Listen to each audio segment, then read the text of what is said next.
Hello everyone. Today we have another interesting sessions.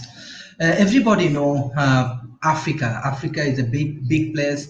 They have many positive mind, many interesting activities they are doing.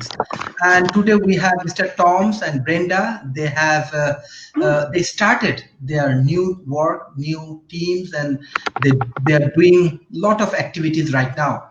So today, if you have any kind of questions about their organization, they can ask here, as well as they will introduce their next few months of their strategy, how they will do work for Africa, how they develop the youth nations, how they enhance the capacity of Africa.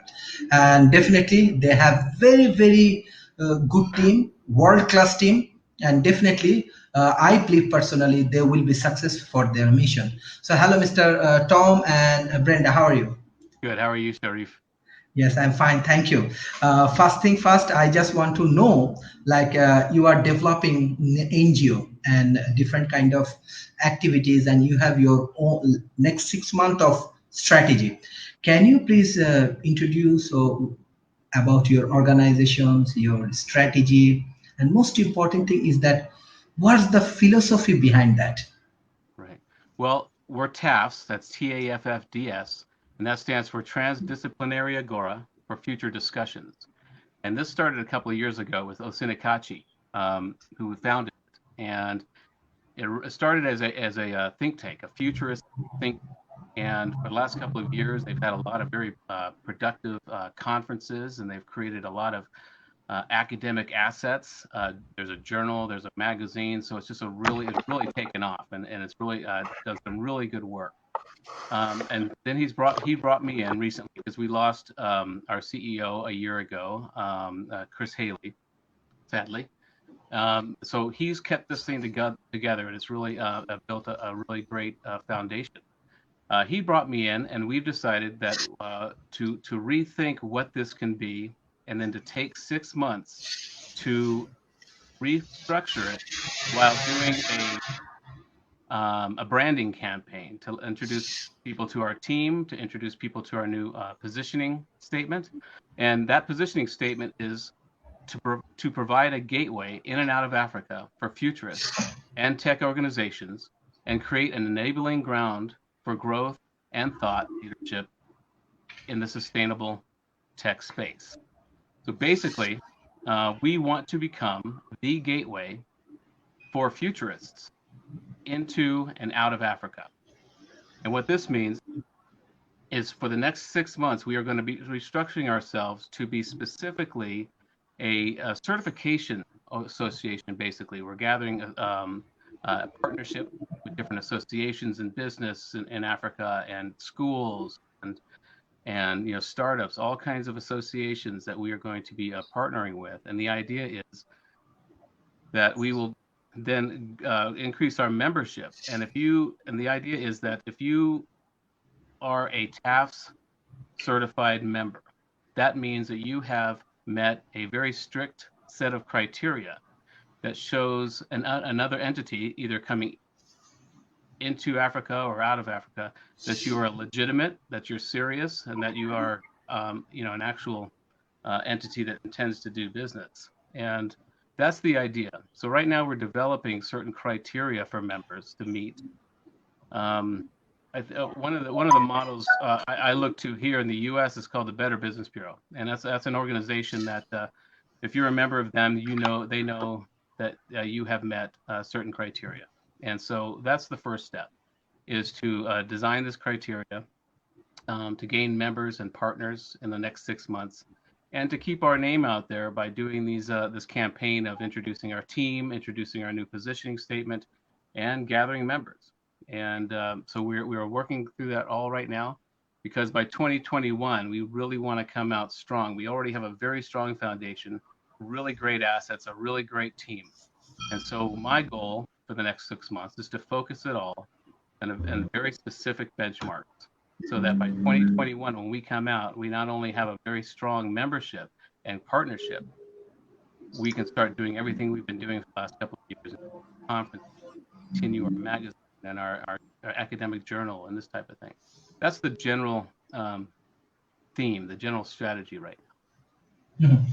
Thank you, Madam. I just want to know, Madam Brenda, that you have to like you want to engage with lot of local ecosystem like education institutions and organizations, and you will collect lot of like members from the local African community. So how you will do that? What's the criteria you are following right now? Or is there any specific visions for your members or anything? Okay.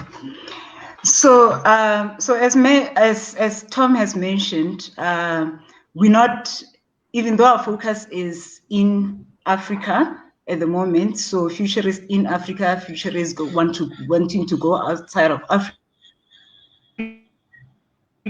We'll also be looking at other continents as well. I mean, we've got Futurists and amazing tech companies outside of Africa that are interested in coming into Africa. So we also are looking out for those as well, and trying to build this platform where all of these can converge and start to collaborate and do business together, or even learn and leverage off each other's strengths.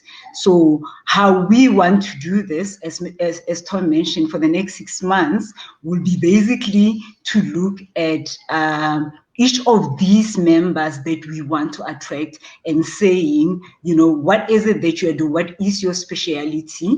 And for a particular country that you want to work in, do you meet the minimum standards in terms of regulatory requirements, in terms of the experience that are required to be in that particular field that you are, and what is it that you want to do to take your partners or our members forward in this tech space. So there's a lot of initiative depending on the needs of a particular country, depending on the needs of a particular member, that we will look at independently, but there will be underpinned by the foundation that TAFFD has got, that says that you still need to be ethical, you still need to meet the regulatory requirements. So what we are doing is to create a platform that recognizes that these things might exist in these different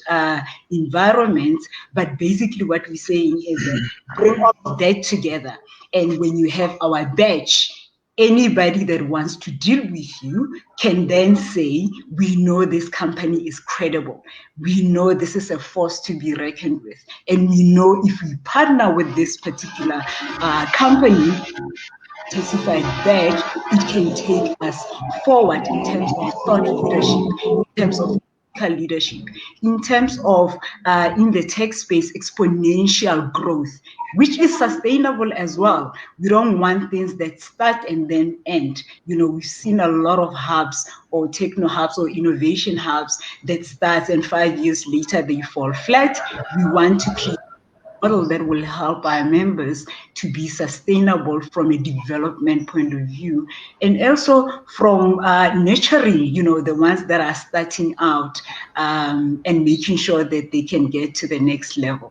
And we can do that through partnerships and collaborations, as we mentioned. Thank you. Sir, I just want to ask you a question. Like, you are very creative. You have your self-branding. And you are taking very challenging job, because Africa, everyone is not successful. And now your responsibility is very big. And yes, we know this organization has their own strength. But what your inner feelings? Why you taking so much of big challenge? What's your objective actually? Me personally? Yeah. Well, I think that my message has always been with my consulting and whatnot, because I do work where I come into a company and help them prepare before they install an AI system or an AI coworker. And part of that process is so that the employees don't work against the AI. We come in and we find their niche expertise. We find their unique human skill set that cannot be automated or coded. And because what I see now is happening is AI automation is going to change everything, right? It is taking us away out of the factories. It's taking us out of these menial tasks. And so we really need to rethink what it means to be human and reorganize our whole economy based on a whole new value system. And that value system should be these unique human skill sets. So in a way, Africa is perfectly, and we talked about this last time, Malaysia too, the developing countries are perfectly poised to take this fourth industrial revolution on, because you're not hampered or hindered by infrastructure. Like in America, we've got telephone companies, we've got age-old kind of infrastructure that wants to keep the status quo. So it's a little harder to do new things, and it's even harder to start a new economy based on human skill sets. So I believe that the best idea to do for humanity right now is to stop training people to be problem solvers. AI will handle that. What we need to now train people to do is be problem finders. And in that way, with Africa has the youngest population on planet Earth at a median age of 19 years old. So I like to say that the origin of humanity is now the future of humanity. So it's like Brenda said earlier, it's a homecoming, and that's very exciting. But it's also going to be very challenging, because there's other trend lines that are happening in Africa that could thwart that positive potential of this young population. But what the trend lines are based on is the old industrial age, right? So by enabling this young 19-year-old population with a whole new set of talents and skills and strategies, like problem finding, like just using these uniquely human skill sets that don't require infrastructure, it's a real opportunity. So that's what excites me about it most. And again, we talked about this earlier, in that TAFFD is starting in Africa, but there's so much potential that once we get this model together, we're going to decentralize it. We're going to take it to other places and other countries and other areas. But right now, this is where the real challenge is, and that's why I get excited about it. Because I remember being 19. I remember being trying to enter the world and trying to figure out what's going on, and I had an advantage because we were still in that age, or at that point it was the information age, but there was still a structure that I could get my head around. This is all new now. This is all about AI automation is changing everything, and the virus that we're going through has sped up a lot of this trend line. People are now working at home. All these things that were starting to happen anyway was increased. So the idea of why I've taken this big opportunity on is because it's exciting. And this is kind of where my head has always been, and it's also a sense of urgency. If we don't do something quickly, and especially with young people, we are in danger, and that's the perfect place to be, because they're young. And when I went to Africa last fall to Kigali, to the Youth Connect conference, I was blown away. It was just so many bright, exciting, it reminded me of when I was younger, and it just really filled me with this kind of hope. It was a beautiful place, tech-savvy population, and they are hungry for futurism and technology. And in America, there's in other places, I'm sure there's a bit of a tech fatigue. Nothing really inspires us anymore. That doesn't exist there. There's still that techno optimism, and so that's why I'm doing it. It seems like the perfect convergence of all of my interests. Yes, thank you. Madam Brenda, I want to ask, let's say Africa has a huge populations. They have many young populations, and they have a very good cultures, long history. And in that situation, I want to know what's the present condition of fourth industrial revolutions. and how you can contribute with your own strategy for developing African community. Already, I find that people from Asia, they are observing your shows, and they say that this kind of platform they need, and they want to see that you will be very successful. So, brilliant question that I happen to be serving as an advisory member of the Fourth Industrial Revolution in South Africa, which is commissioned as a subcommittee of the Presidential Commission, something similar to what they've got in Rwanda, where they are saying we recognize that we are now in the Fourth Industrial Revolution, and we need to start putting frameworks together, policies together to ensure that the implementation becomes easier than the past revolution. And as far as Africa is concerned, this is very exciting for me in the sense that, unlike other revolutions, the first, the second, and the third, this one, we're starting at the same time as the whole world. So we are not left behind where we now have to play catch up. So we're starting off with everybody.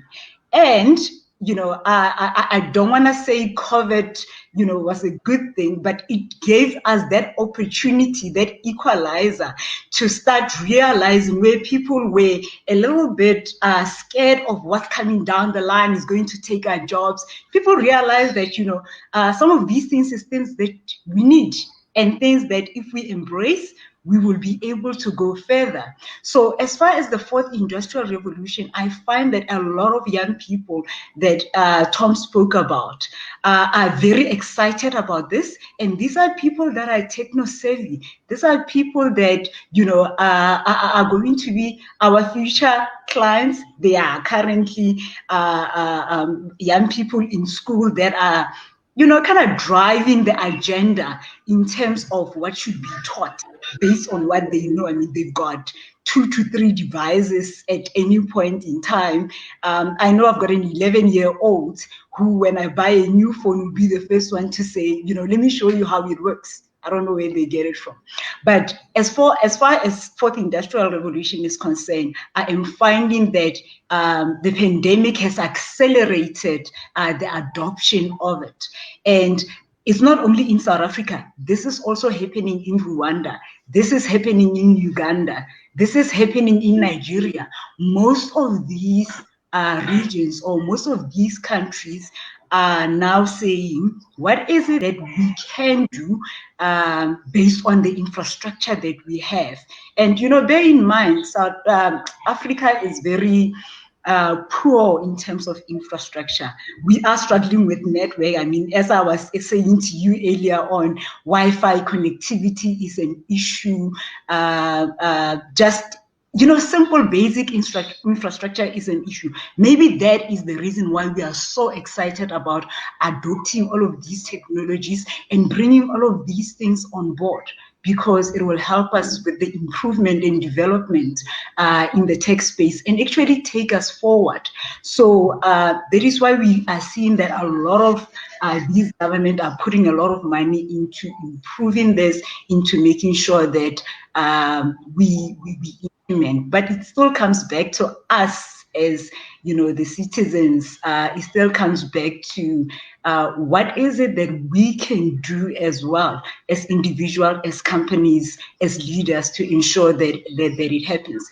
And organizations like TAFFD are creating that platform where they are saying, through these partnerships, we can come up with these ideas. We can create a hub where we share knowledge, where we provide the education, where we have companies like, for example, the companies that are run by Tom, where they are investing a lot of time into understanding artificial intelligence. When we find these solutions or problems, how do we solve them for us?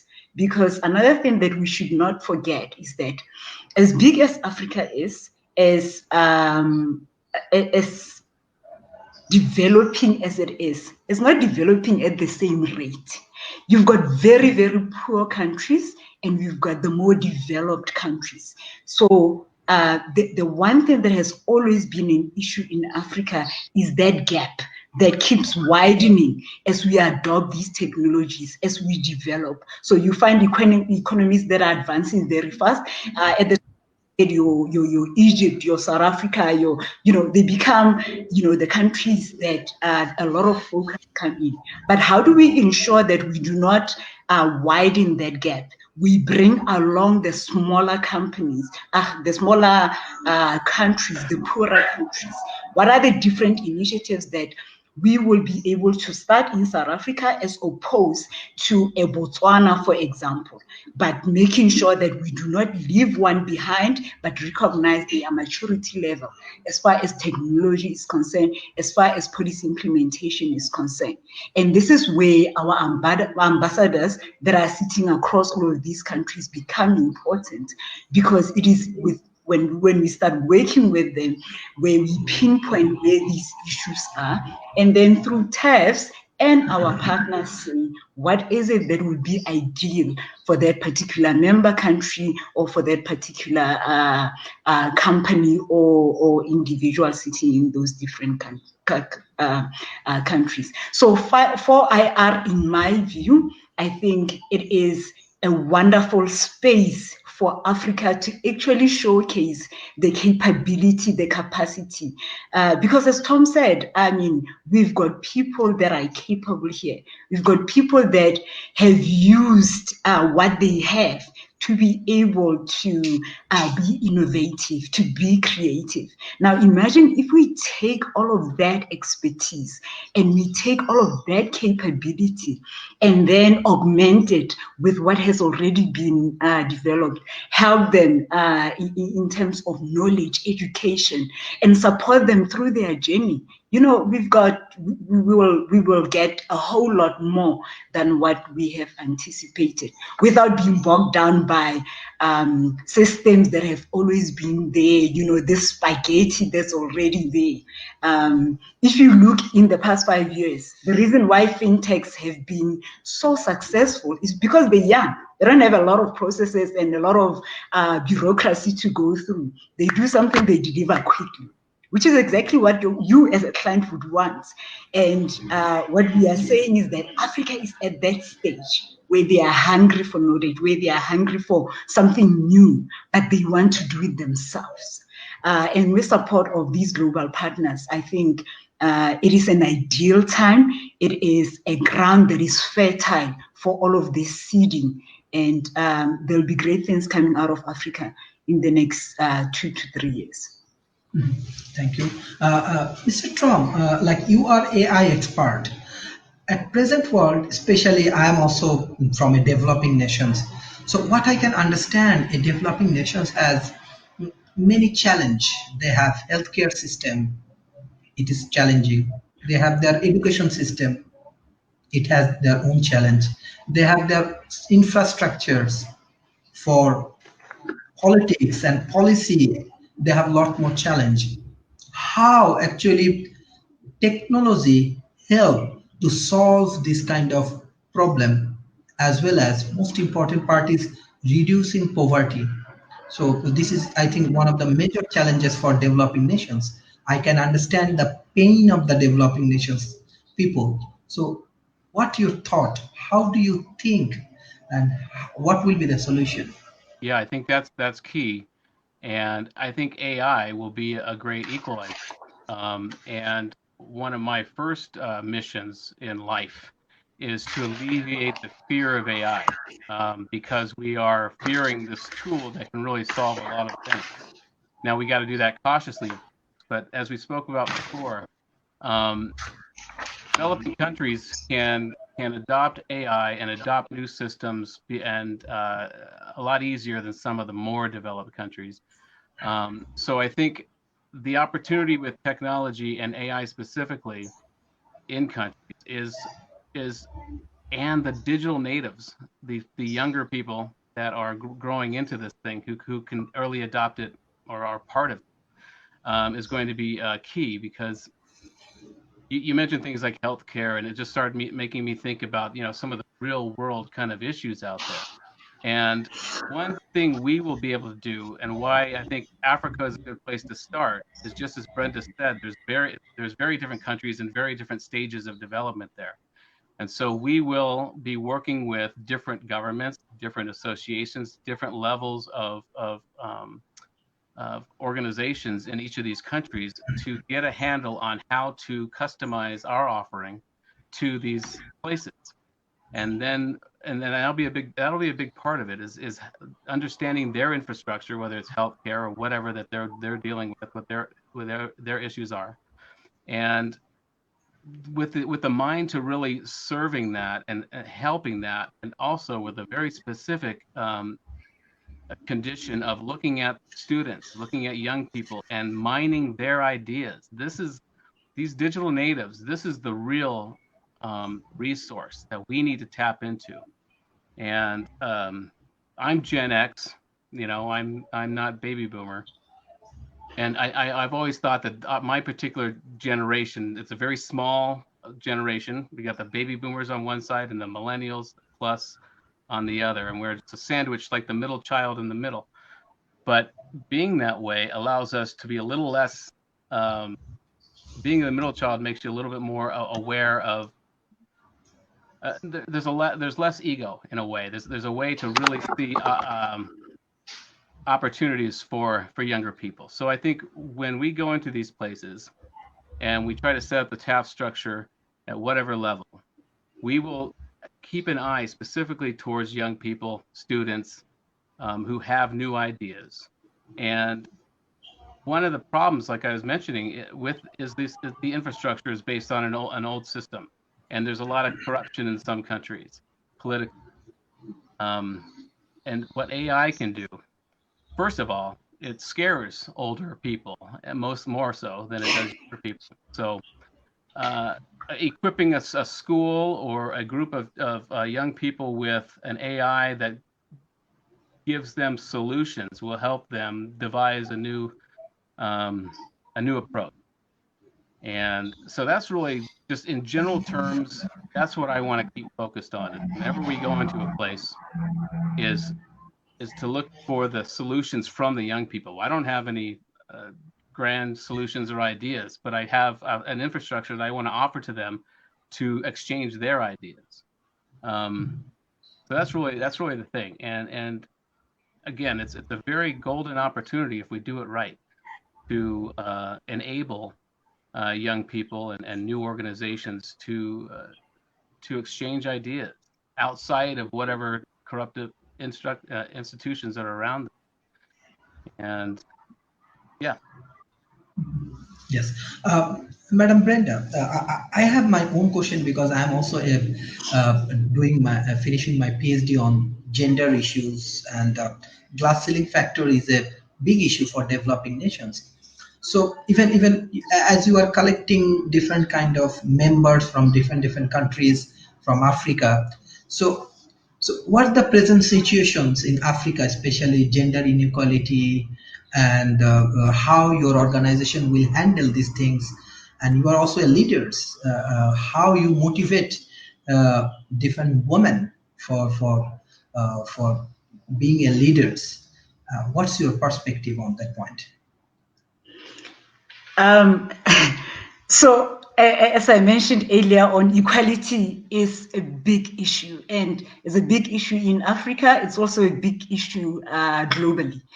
And one thing that I've realized, as a leader, and if you start looking into good governance, it talks about ensuring that there is diversity, because out of diversity, out of equality, that's when you are able to bring a stronger foundation in terms of governance, in terms of sustainability, because you don't only think about your ideas, what you think, you also considering other factors affecting other people. Gender equality is one of those. In Africa in particular, we've got a lot of women in leadership. If I take South Africa as an example, we've got a lot of these women in leadership. But the key is that when they are in leadership position, what is their mandate? Are they allowed? Are they empowered to be able to use that mandate? We've got tech startups. As a matter of fact, in South Africa, we've got technology hub that is only for women. So it is one of those key things that are there. But the thing is, what is it that they are doing? What is it that they are empowered to do? So through TAFFs, one of the things that I would like to see, and I've already seen them happening, in dealing with TAFFs before, even now, we've got in the board of directors women that are there, very powerful women that have done great work in the past and continue to do so. And there is the one thing that we really are advocating for, to ensure that the organization is inclusive. The organization attracts people from all walks of life, because it is in their diversity that we'll be able to find, that golden egg. This is where we will be able to ensure that going forward, we are considering, or we're looking at things from different lenses, and be able to bring solutions that will be beneficial to people coming from different backgrounds. And I think women are naturally, as nurturers, as community builders, they are great to have, especially in leadership position, if they are empowered. And this is not to say men do not bring, those talents, those skills. They do, but we can complement each other if we work together, and if we both empowered, and if you all have the same purpose, the same goal, and working towards the same. So we want to create an organization that creates that balance, that creates that equality, and ensure that we narrow the gap going forward. So that is part of the message that we'll be sending. I mean, we speak about the age gap. We want to ensure that, I don't feel as old as I actually am versus a person who's saying I'm too young, because in Africa, there's also that, when you are young, there are things that you can say to an elder versus what you cannot say. But we want to be able to, while we are keeping the African principle, still empower these young people to be confident enough to bring their ideas to the table and ensure that they are taken forward as well. Thank you. I want to go to directly Mr. Tom, that when we do research on different developing nations, let's say India, even in Malaysia, we find they are actually, when they build their economy, they take as an example, let's say from Silicon Valley, they learn, and India build up Bangalore, Malaysia build up Cyberjaya. They're learning from Silicon Valley, then they build up these things. As well as the international corporations come, and local ecosystem, they build their own capacity. And by this way, they reduce in poverty, as well as now they are very good example. Let's say Malaysia, even India, Bangalore. You have a deep understanding about technology, and you are working with Africa. Do you have any plan like this? Like, do you want to build a Bangalore's or Cyberjaya or anything like in Africa? I think what comes to mind with that is, I think the real opportunity is for big corporations, rather than coming and creating little microeconomies in different places and kind of mimicking what happens in Silicon Valley, will benefit more so by going into these places, and maybe as TAFFs as their structure or whatever it is, but to look for the ideas in these places. And again, that developing countries and young people in these places who are enabled with very simple, but very complex, but very easy to access technology like AI. That's where the real ideas will come from. There's a lot of we've learned this through COVID. We've learned this through our president, that institutions are falling all over the place. And rightfully so. Some should, and if they don't get rebuilt, that means they should have been taken down. And I think that's another part of this paradigm shift is rather than top down or Silicon Valley out, Silicon Valley's got to go and look and mine the new ideas that are coming from these places. And it's not even necessarily new ideas. I think what we'll find, and what one of the reasons I believe that Africa is the right place, again, it's the origin of a lot of our tradition, a lot of our genes. And so we need to return to some very uniquely human traditions, you know.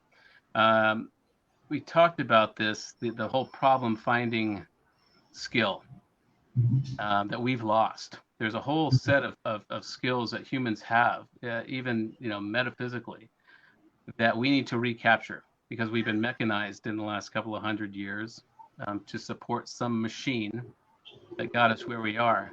And so I make that argument that people are fighting now for their assembly line jobs. They're so mechanized that they can't imagine doing anything other than some menial, tedious task. And that's a problem mostly in the developing countries. So if you go to a developing country and you have a structure where you can act like a TAFFD, where you can go in and become a meeting place, a forum for young people to share ideas and to restructure wherever they are, that's where the real value is. That's where the power. That's where the shift is to look back to some of the basic human traits and the basic human condition that we have, and find and reset our value system on those. And that's really my goal. And I think this is the perfect platform for that, is to really help mine these new ideas, because we need them, and we need them fast. So that's where I think the value is. It's not necessarily Silicon Valley out. It's Silicon Valley has got to get out and look around and restructure themselves, because those institutions are falling fast. Yes. Madam Brenda, I want to ask, because I'm very much familiar with the different developing countries' developments and trying to do research. Let's say we say that economical aspect is very important, and you are also, with the collaboration of technology, you are trying to reducing different problems, and you're making a very good platform. But I want to know, what's the present situation of education? How your organizations actually contributing in education arena, and then how you enhance the skills and capabilities of the young people.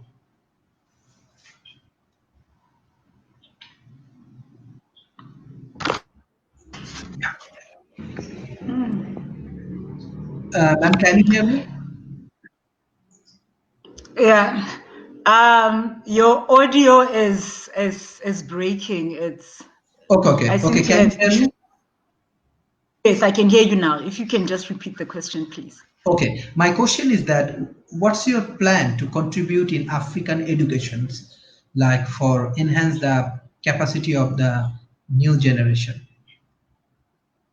Okay, so as I mentioned before, through TAFFD, you know, there's a lot of scholars in the platform itself, within the organization itself, and through our partnerships, we've got all of these companies that are able to give us the requisite education, the requisite knowledge, and through experiential training or internship, we are able to help all of these young people to understand exactly what happens in real life in terms of implementation of these solutions. So part of the contribution, be it myself or some of the leaders within TAFFD or through our partnership, is to have some of these outreach programs where we train young people to try to start coming up with these ideas and creating a hub where they can bring their ideas and see if we can take them forward to ensure that they really come into fruition. So from an education point of view, it's just about encouraging, motivating, supporting them, and even giving them the education that they need. And that is why our partnership with academia is very important. So us partnering with the different universities, us partnering with other learning institutions to ensure that, you know, we can start to train or impart this knowledge through the education system. And also through governments. I mean, we've got governments that are the training authorities in different countries. How do we bring them on board and start to identify the required skills that will be important in the fourth industrial revolution? Tom earlier on was talking about we need people that will be able to find these problems and be able to come up with solutions for these problems.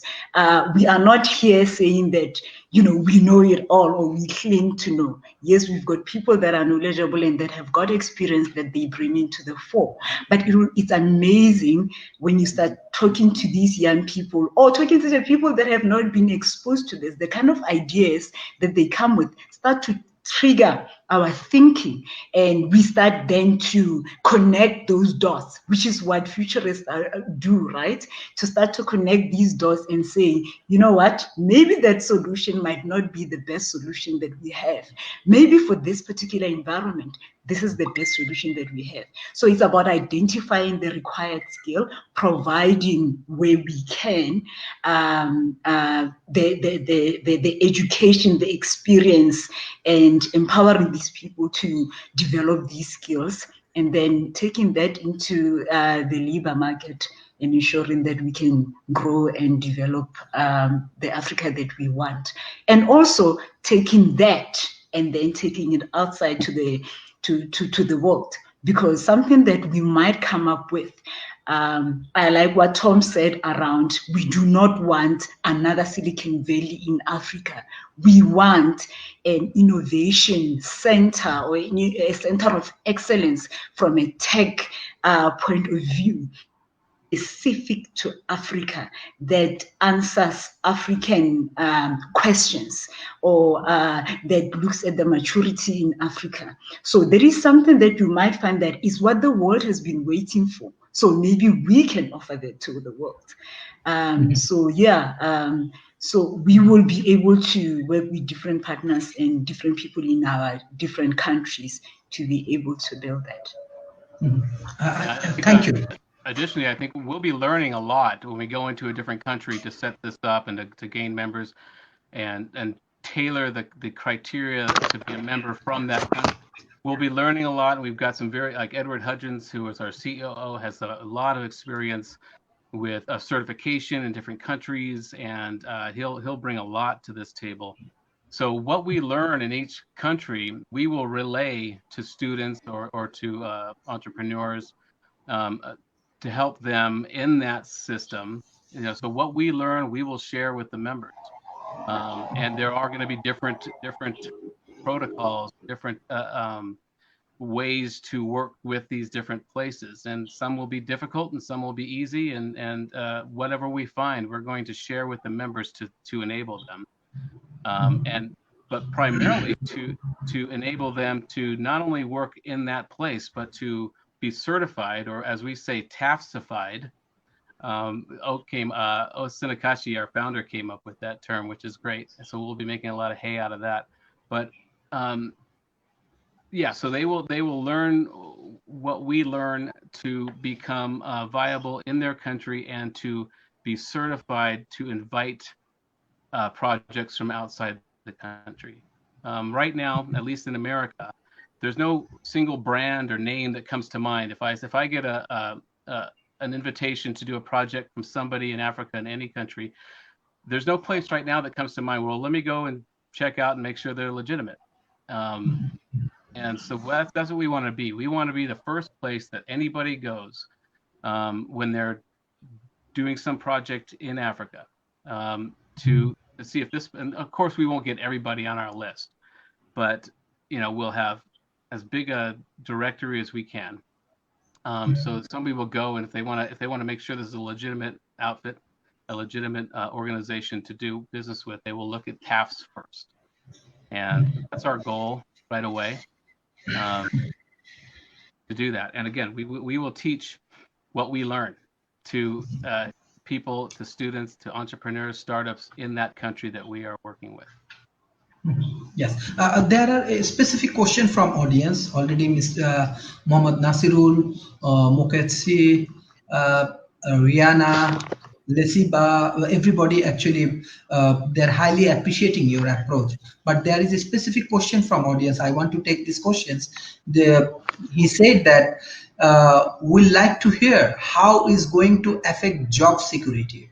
I think they want to know, like, about the job security and these things. Who want to give answer? Mr. Tom and Brenda. Yes, both of you can give the answer.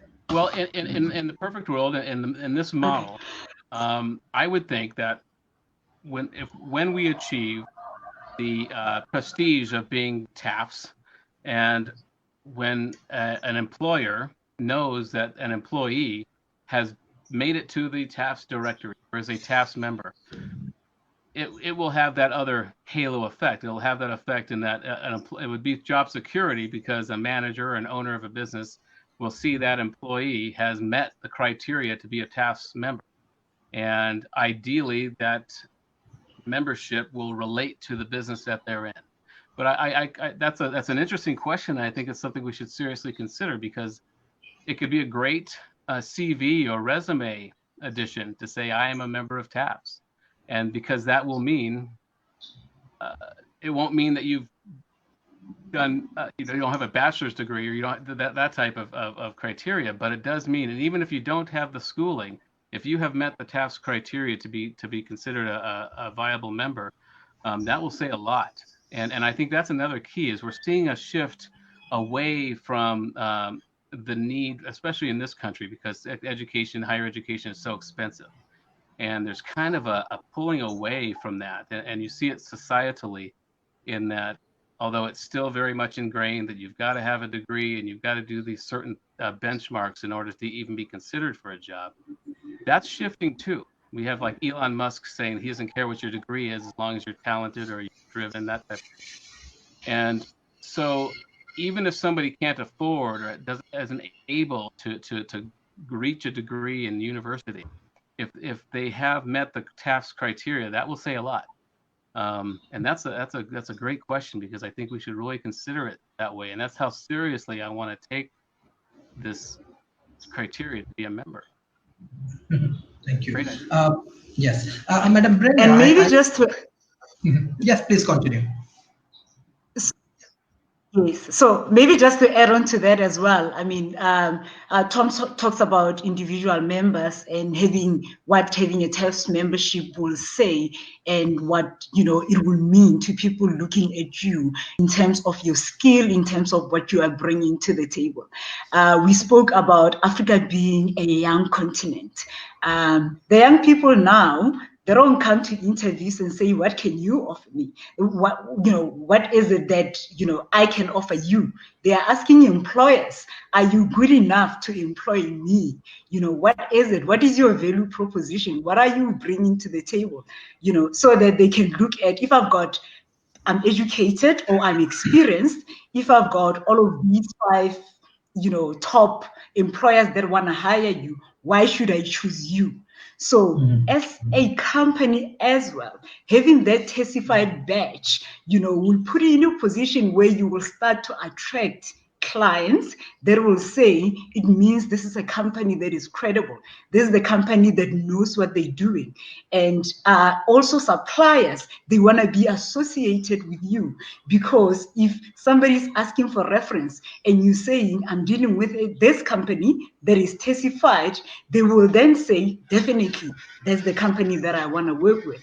An employer or an employee or a graduate that's stepping out of university saying, I want to work for. So they need to be looking out for that badge to say, A testified company is what I want to work for, because that will represent a futuristic company that's thinking beyond boundaries, a company that's, flexible, company that, is ethical, looking at growth, development, and that is interested in developing people around where it is. So having that badge would be good for both employers, employees, suppliers, the whole ecosystem. So that's exactly the platform that we're trying to create.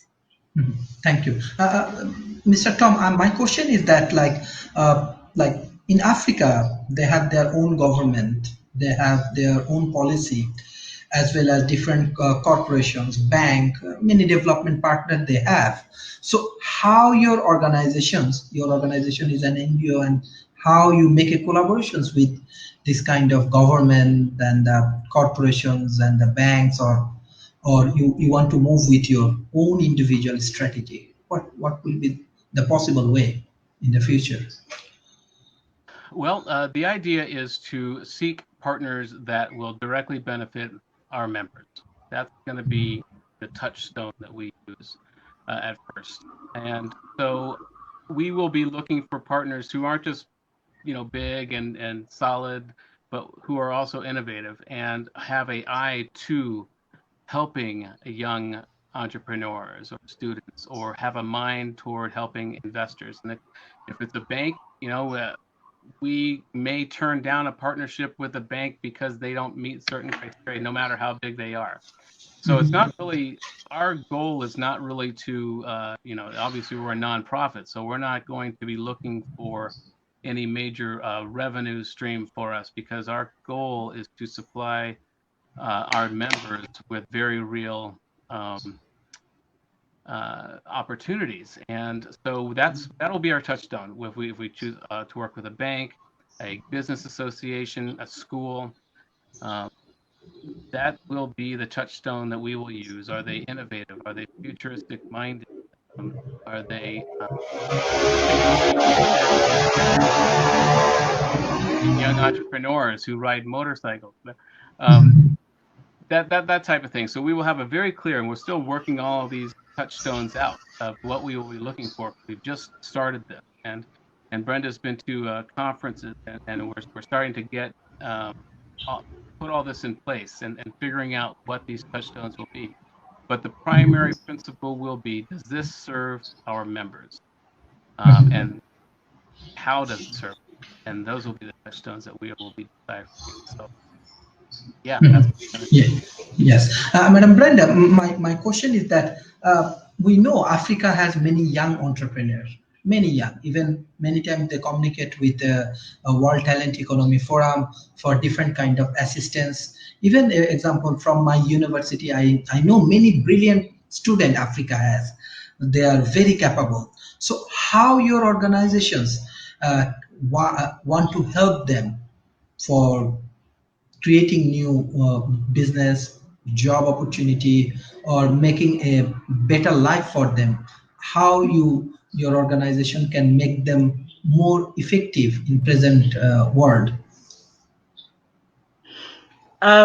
So I mentioned earlier on that, when you look at Africa as a continent, and I'm only going to focus on Africa for now, we've got about 54 countries across the continent, right? And out of all of these countries, I think we've got around 640 different tech hubs, right? These are startups, these are accelerators, these are innovation hubs, in different parts of these countries, and different economies, different needs from these young people that wants to make life for themselves. So as Tom said, we do not have a central platform where all of these converge. We do not have an environment where they can all come together and say, you know, this is what I can bring to the table. What is it that you can help me with? So through this organization, what we want to encourage and what we want to see happen is that collaboration that happens between the different countries, different innovation accelerators, startups, futurists across the continent to be able to better their lives, to be able to improve their own companies, and to be able to take this expertise outside of the continent for their benefit. And also, all of these investors that are coming from outside of Africa that are interested in harnessing the power that is Africa, you know, they need to find that platform ready and these people ready. So, so when we said we are creating that ground for them to be able to grow, to be able to develop, we see TAFFs as that foundation, as that ground where they can bring those ideas, they can grow those ideas, and then they can bring those ideas to life. So it can be me as an individual, it can be me as my company that's starting out, it can be a corporate that is already big and wanting to scale up, you know, through this collaboration, through these partnerships, through our membership, they will be able to grow and take their companies to new heights. Thank you. There are two questions from audience. One from Shohel Rana. He said, excellent discussion. Thanks, Mr. Tom and Brenda. How can employee retain skill in their job sector in changing circumstance? This is number one question. Number two questions, it's from Muktesi. Anyway, what will be the contribution of African in mine industry based on the fact that most of them are not educated? So, Mr. Tom, please. First question was, again, how do you maintain your skills in an ever-changing? Yes. Well, and that's going to be key. And where TAFFs will come into play with that is having a fellow members and association members that you can tap into to, you know, and right now it's all about gaining a really solid members, solid association members and partners, so that by 2021, somebody who is going through something like that, who needs to keep developing their skill set because maybe they're changing careers or companies, they will have a resource in TAFFs to tap into. There's a lot of models like this, but it would be, you will have a fellow TAFFs member who knows that you are in the same club and have met the same criteria, who you can lean on, who you can gather resources from, who you can ask questions to.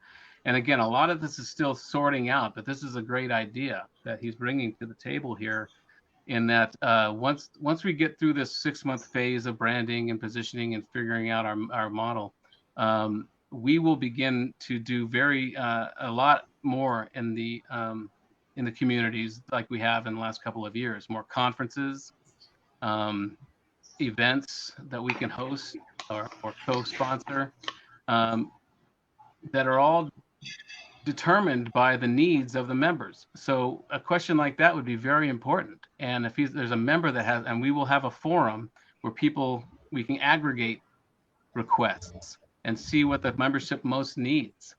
We're not coming to members and saying, we have all the answers, this is what you need to do. We're coming to the members and giving them a forum to help each other and to help us. And like I said, in Africa, everything we've said today, you can just switch the name Africa out with whatever country you're in, because this is where we're starting. We're starting at the origin of humanity, and we will again migrate out to other places, and where we can be the most effective are in these developing countries, because we do have a strong core belief that that's developing countries that have the real resource that we need to mine right now. We need to get back to these really pure human skill sets that can't be automated or coded. And like I was saying earlier, you don't need to mimic Silicon Valley anywhere. Silicon Valley needs to come out and restructure itself based on these digital native ideas, these young ideas and these innovative futurist thinkers. So this is a great idea, and I would invite your audience to keep sending you questions, and please send them to me, because this is where we're at. We're in this incubation period. We're really gathering ideas, and we're really seeing how we can help the most. And so the one principle that we have right now is to listen and to figure out where we can be most useful. And so if your audience can share more questions with you, that will help us figure out what it is we're doing here. So that's a great point. And we do want to offer forums and resources for people going through just that. Yes. Okay. There are specific questions. I think. Okay. Lesiba, he want to ask both of you. His question is that maybe it's for both of Tom and Brenda. How do I benefit or be a member from a rural area that has no internet capabilities? I think he has a problem of internet connections and these things. Oshnakati said it's a very good discussion. Well, that's a good question as far as how do you become a member, or how can you gain any benefits from being a member if you don't have an internet connection. I think that will be changing too. I think we're going to see a lot of innovations as far as getting broadband to rural areas. It'll take a while, but I think, and that's another good point that we should keep in mind. This is a very internet-based model, but the real pure resource that we want to help mine isn't necessarily in places where internet access is. There will be communities that are isolated internet-wise that will have really great ideas. That's what I want to be looking for. I want to look for these original human ideas, these because we need to recapture what that means to be human. And it might be even a greater resource to find groups of people that are not connected to the internet, because they haven't been ensconced in all this technology. And so that'll help us remember the real values and the real principles that we should recapture. Again, AI and automation is taking over all of that mechanized occupation that we've had and we spend most of our lives dealing with. And we need to quickly remember what it's like to be human. And so that's a great question, because I think we should have an outreach that looks for communities that are not overly technologized, that are not wired in, because that's what we really need to recapture. Madam Brenda, I have not a question. I just want your valuable additions for Oshnakati. I think he's a founder of your organization. Madam Brenda, can you hear me? Okay. I think. Hi, Sharif. Yes, can you hear me? Yes. As you can see, you don't have to be in the rural area to have internet issues in Africa. Yes. So we're having that right now. So like I said, our partnerships will be very important in this particular area.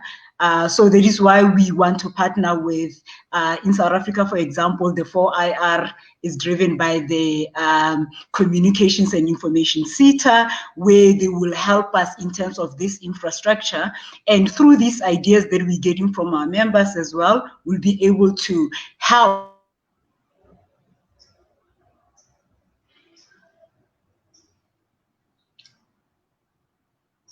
I think, Mr. Tom, you can continue, please. Breaking up. Well, this is the importance of finding these uniquely human skill sets. Yes. Because the internet is not going to be the solution. But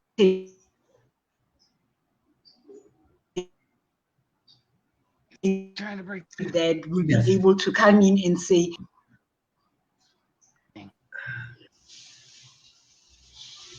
Yes, madam, can you hear me? Madam Brenda, Yes. can you hear me?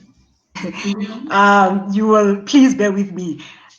So another question that came in was around the language and the level of education in the mining sector. I actually happen to come from that area, where a lot of these people, have not gone to school, but they've got a lot of experience. So all they need is to be able to understand some I think we are missing very valuable of these discussions. things in their own language. Yeah.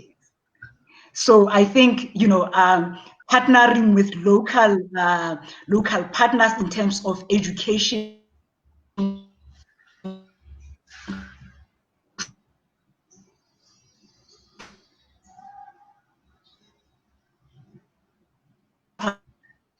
is going to be very important. We are not going to come with a one-size-fits-all solution or a solution to be specific. We are going to say what is it that the needs are, what is it that our members are bringing to the table, how do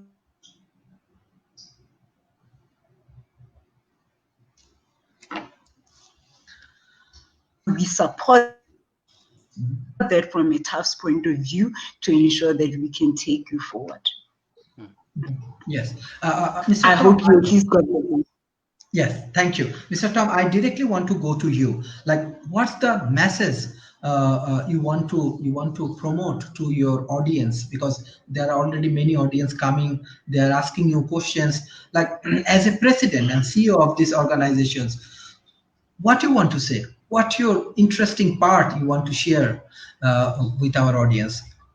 Well, the primary thing right now is we want to invite everybody to help us and to become members. And I think we'll talk about this in our board meeting, but I think for the next 6 months, we should just bring in as many members from as many countries as possible, not just Africa. Again, Africa is where we're starting.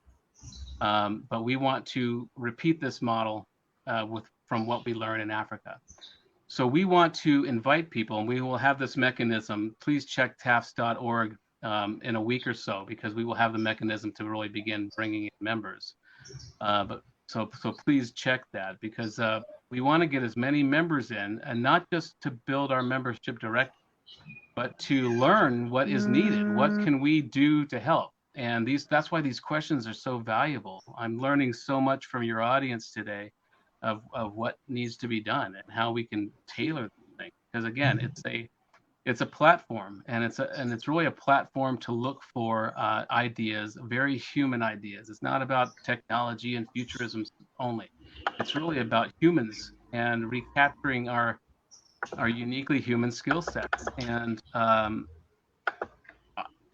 in a macro, in a micro view, I'm experiencing that in my work. When I go into a company and people are afraid of AI because it's going to steal their jobs, it's not. And what the value is in coming into these companies is reminding these employees of their unique skill set to be augmented by an AI. And that needs to happen on a global scale. We don't need to be afraid of technology. We need to allow it to take over all of the menial tasks. But we first need to remember what it meant to be human before we did these things. And that's why developing countries are such a proving ground for the future. Because, so I am wanting to bring in as many people and ideas as possible in the next 6 months. And there's no membership fee right now. We're going to get all that set up, and so by 2021 there will be paid members, and but for now we just want to get as many people in to help us design this thing.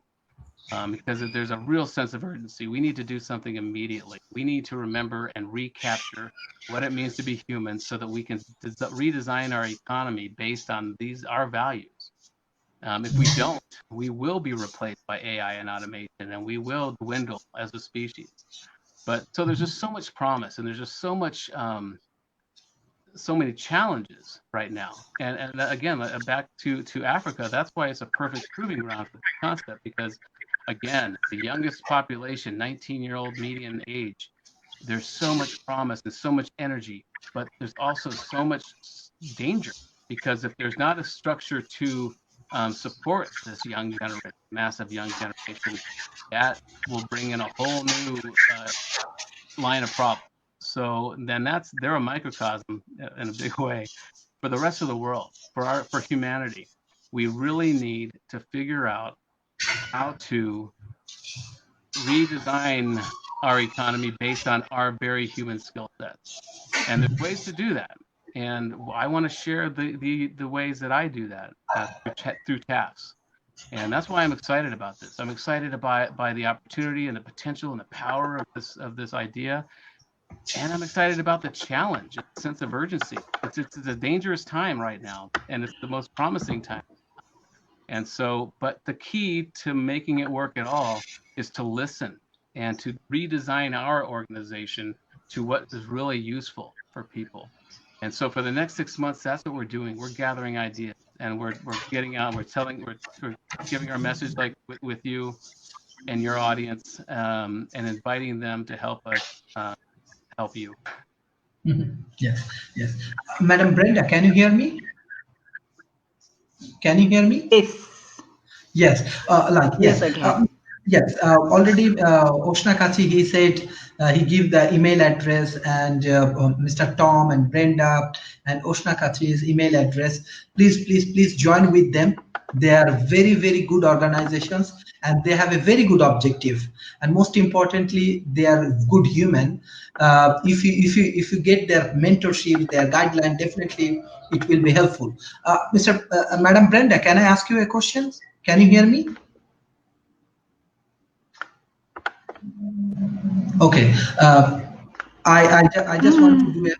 Yes, madam. Can you hear me? Okay, no problem. She will join with us for final remarks. My last questions to Mr. Tom, like how you want to explore your activities in the futures with the international other community, let's say Asia Pacific or in South Asia or in Middle East, how your organizations want to explore your activities in the futures, and how they can join from Asia Pacific or other country with your organization. Yeah. Again, right now we're starting with Africa, but we are also inviting anybody from anywhere. And I think one of the keys that will make us decide where to go next is where the biggest challenge is.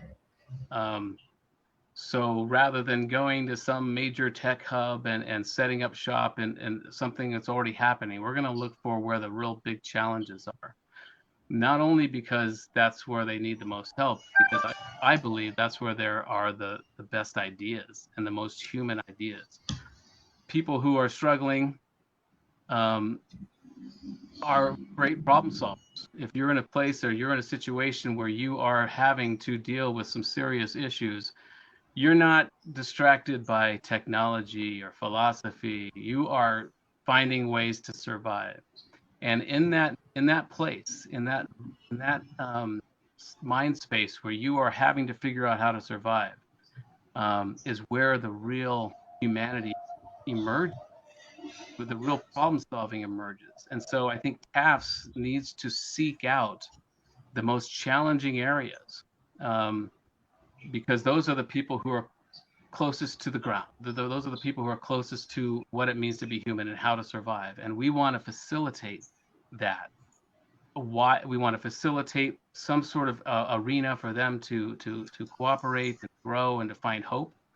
And also we want to learn from those very human skill sets that they are using to survive and to expand those and to scale them.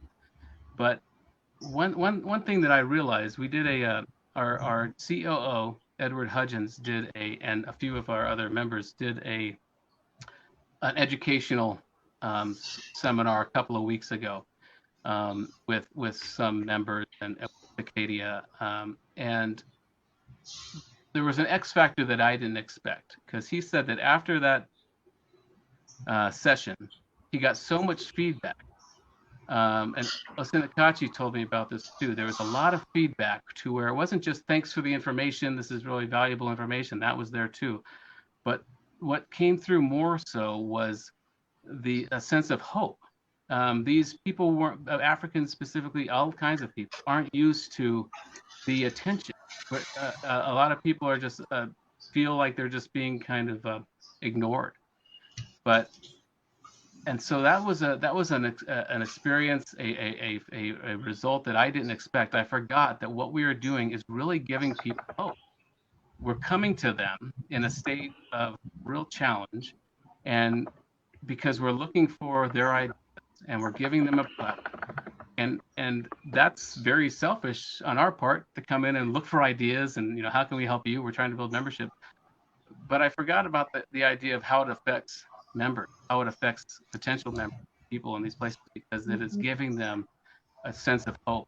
It's giving a direction. And when you're 19 or when you're young or you're coming out of school, you are looking at everywhere for some sense of purpose, some sense of security.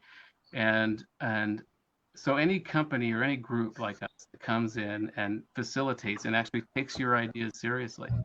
And that's really the nature of what we're doing here. We're coming in and we're looking for ideas. We're taking your ideas seriously because we don't know what's going on. We don't know how to fix this thing, but we know that young people do. We know that people who are in developing and challenging countries know how to survive. Many people in developed countries, left to those devices, wouldn't know what to do. We were so used to our conveniences that we would not survive very long. And so that's really the nature of what we're trying to do here. Is we really want to go to the hardest hit places, learn from them how they're surviving, and give them a forum to begin to rebuild a whole new global economy based on human skill set. Yes, Madam, can you hear me? Yes, great. For now. Yes, can you give us a final remarks from your side on behalf of the FFDS from your organization? So TAFFD will, through our partnership and membership, we wanna be able to get to a place where issues like what we have in now around connectivity, around knowledge, around all of those things, become a thing of the past. We know that having connectivity, having information, that is going to be key going forward. So we are creating a platform where we can have all of that, where we are able to collaborate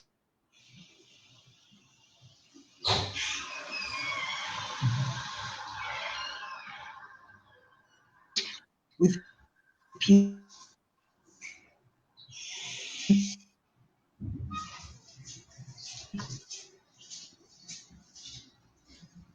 that, when companies look at you or companies want to work with you, they think that you are credible. We invite you to join us, bring your ideas, become a member. We'll be offering, a few perks for the next 6 months, making sure that, your membership, you really get value out of it. So you can contact us at info@tafffd.org, or contact us personally. We've got ambassadors across the globe that are ready to be able to help you with the steps to be able to be part of this great organization. Great. Sir Tom, what's your final remarks for the international community? Because already many people actually, yes. Yeah, she brings up a good point as far as ambassadors. Right now, in the next 6 months, we are restructuring, and we're going to be coming out in 2021 with a real plan and a real effort. And so if you are interested in what we're trying to do, we are looking for ambassadors in different places. We're looking for groups of people that understand what it is we're trying to do. And we're also looking for groups of people who can help us co-create this thing. And so we are in a phase right now in the next 6 months. We've given ourselves some breathing room to figure out how to best serve young people and entrepreneurs and tech startups. And so, yeah, we are looking for people who want to help us. And we're looking for ambassadors, we're looking for groups of people that see what we're trying to do and can help us grow this thing. So it's a real fertile growing ground for the next 6 months. Yes, thank you, thank you. This is actually a very nice discussion from Mr. Tom and Madam Brenda. Dear audience, please, please, please, everybody join with them. They are actually doing fantastic job. They have a very, very smart people, and they are very productive. And I'm sure the young people, those who join with their organization, they will learn a lot. And World Talent Economy Forums, we have our own ecosystem and community, anything, any point of views and any arena we can help you, we can help your organizations. We are happy to do that. And please support Mr. Toms and Madam Brenda, and for their next 6 months I believe that it will continue next 100 years, and they will change a lot around the world, because people like you are the most important for this community, and your contribution can change many human lives. This is important right now. And World Talent Economy Forum, we believe humanity is most important, talent people is most important. And thank you for your valuable time and everything. Thank you, madam, and thank you, Mr. Tom. Thank you, Sharif. Thank you for the opportunity. All Thank the you. best. Thank you. Thank you. Bye.